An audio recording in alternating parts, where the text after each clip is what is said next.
Hello. Day 5. We are ready. Been reading stories all week about the Three Little Pigs. We read about Super Pigs, very close to the original story, just the characters had a little bit of difference. And we got to hear from Little Red Riding Hood in this story too, so we had some other characters that got to kind of join us in on that one. We also read the Three Little Aliens and the Big Bad Robot. That one, the setting was in the solar system, so we got to see all the planets, and the characters were different. It wasn't pigs, it was aliens. And there was no big bad wolf, it was a robot instead, so we got to see that one. Then we kind of mixed it up a little bit, and this story was about the Three Little Wolves and the Big Bad Pig. And this one, in the end, most of our other stories have always the wolf in the end gets caught. That's kind of the theme of the story. The bad guy gets caught at the end. Well, this one, the Big Bad Pig, they turned him nice. And they all lived happily ever after. So that was a nice little spin on things. Then Thursday we read the true story of the Three Little Pigs. So this was told from the wolf's point of view, and he just was trying to explain his side of the story. He didn't really mean to blow down the houses. And, he's a meat eater, so if there's a little pig sitting there, he's just going to eat it. So he told his side of the story. So, and your challenge was to tell me who you believed. Do you believe the Three Little Pigs, or do you believe the wolf? So, and then we've had some other challenges and fun for the week. So if you didn't go back and read day 1, day 2, day 3, or day 4, you can go back and see those. But today, we're going to do day 5. It's our last day. And we're going to read another story that is from the wolf's perspective. So this one is called No Lie, Pigs and Their Houses Can Fly. The story of the Three Little Pigs as told by Wolf. So who's going to tell this story? The wolf, right? Just like this one. This one was told by the wolf. This story is also going to be told by the wolf. And this one is by Jessica Gunderson, and it's illustrated by Cristian Bernardini.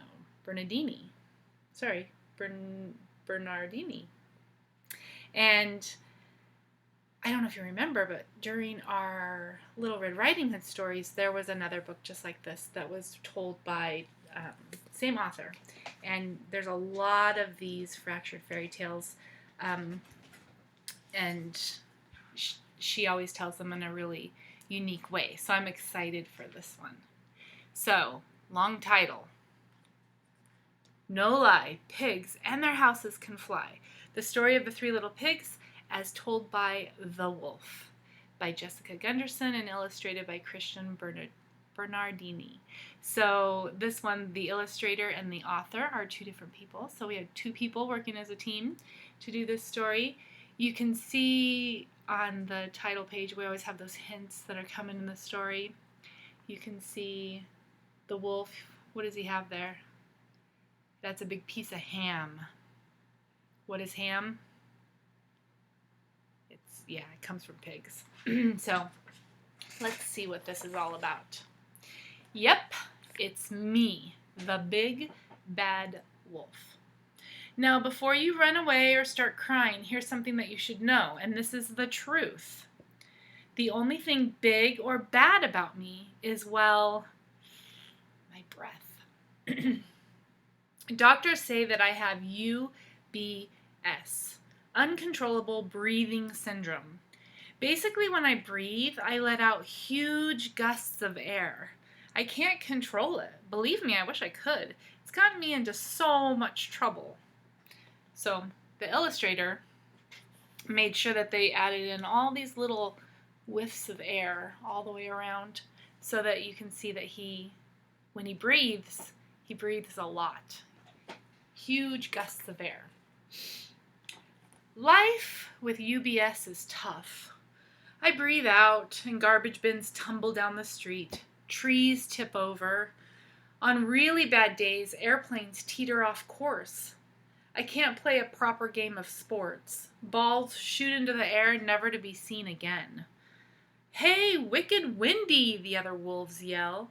"How's it flying?" Or, "Hang on to your hats, here comes Hurricane Harry." It's a very lonely life. That's why I left the pack not long ago, hoping that I could make some new friends. Poor wolf. One day I came upon a straw house in the forest. A little pig stood inside, stirring a pot of soup.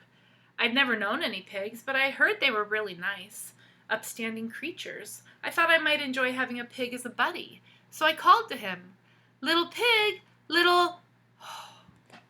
Whoosh.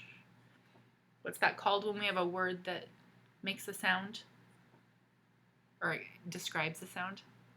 It's an onomatopoeia. So we've got all of our Three Little Pig books had that onomatopoeia in them. The house exploded. Straw flew everywhere. Oh. The startled little pig took one look at me and he jumped right into a pot of boiling soup. Wanting to apologize, I peeked into the pot. No pig, just a fat, juicy ham. I took a few bites. It was delicious. That pig, wherever he was, sure could cook good soup. He jumped right in. Who was the soup? Yeah, that was him. Farther into the forest, I came upon a house made of wood. A little pig stood inside frying potatoes over a fire. I cried, "Little pig, little pig, crash." The wood house splintered into 100 of pieces. The surprised pig saw me, and he leaped right into the hot frying pan. I was so sorry for blowing apart the pig's house. I wanted to apologize, but when I peered in, no pig in sight. Just strips of sizzling bacon. Yummo. Where does bacon come from? Pigs. Yeah. He jumped right into that pan and made bacon out of himself. So finally I came upon a brick house. A little pig stood inside, stirring a kettle of stew. Little pig, let me in," I called. Guess what? That house didn't budge. The pig saw me and he hollered, "Not by the hair of my chinny chin chin." Maybe he had heard about the other pigs' houses and the messes that I'd made. I needed to do something nice. So I gathered a basket of turnips and apples. The pig opened the door, snatched the treats, and slammed the door.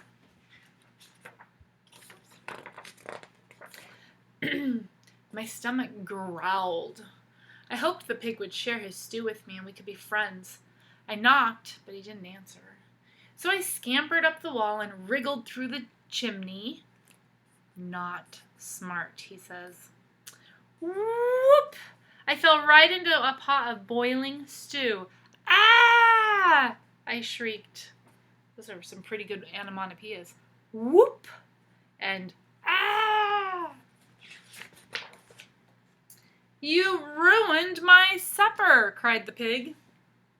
But then he giggled. "Goodness, look at you," he said. "With your fur burned off, you look just like a pig." I did look awfully pink.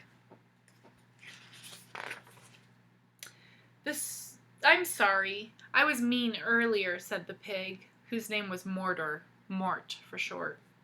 Wolves don't usually want to be friends with pigs. They usually just want to eat them. I told Mort about my UBS and how the other wolves bullied me about it. "Have you ever tried using it for good?" he asked. "What do you mean?" I said. "Come on, I'll show you." They're being kind to each other. Mort led me to a little blue house. Inside, a girl was huffing and puffing, trying to blow out her birthday candles. Mort nudged me. I leaned in through the window and I blew. The candles went out and the children cheered. Later, we found a group of children trying to fly their kites. The day was calm and the kites wouldn't move. But when I breathed in their direction, the kites sailed up into the air. He's using his powers for good. So that's my story.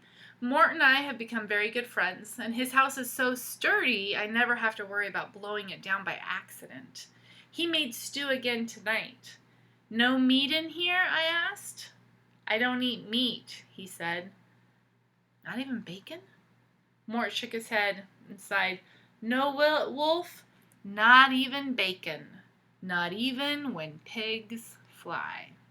The end. So you can see his dinner table. I like this picture.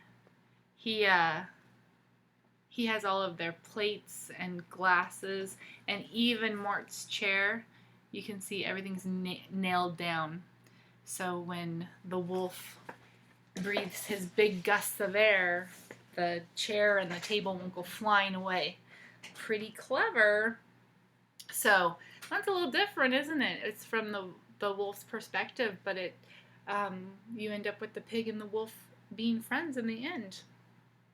So that was a nice variation on that story. So the challenge that I have for you today is critical thinking. And this one comes from the book. So I'm just going to read the back of the book and what they say. So it says, look online to find the classic version of the Three Little Pigs. We've talked about that all week, so we're pretty good. But if you want to go and look up, maybe someone has a reading of just the original story, you can do that. Describe how the character of the wolf looks and acts in the original story. How does he look and how does he act? Compare him to the wolf in this version of the story. So go and look up the original story and focus on the wolf. You don't have to worry, the pigs are in there too, but focus on the wolf and think about how he looks and how he acts. And then compare him with this wolf. And then it also says, at first, the third little pig doesn't want to be friends. What made him be his friend at the end? Can you remember? At first he says, no, not by the hair on my chinny chin chin. Can you remember what happened? Yeah, he fell down into a stew and said, you ruined my stew. But then they kind of laughed because he looked kind of funny with no fur on. So they became friends. And then the third thing is, what do you think this story would sound like if Mort told the story? Because he might have been upset that his brothers' houses didn't make it. And they didn't make it either because the wolf ate them. So that might be a totally different story too. So it's kind of three different things to think about. Compare the wolf to this wolf and the original story to this story. And then also think about why they became friends. You can draw a picture about that, or you can write a story about, or write a sentence or two about that. And then the third thing is to tell how the story would be different if Mort told the story. And if you have to go back and listen to it again, you can do that. But those are your challenges for today. I hope you've enjoyed the Three Little Pigs. I sure have. And I can't wait to see you all again soon. Bye.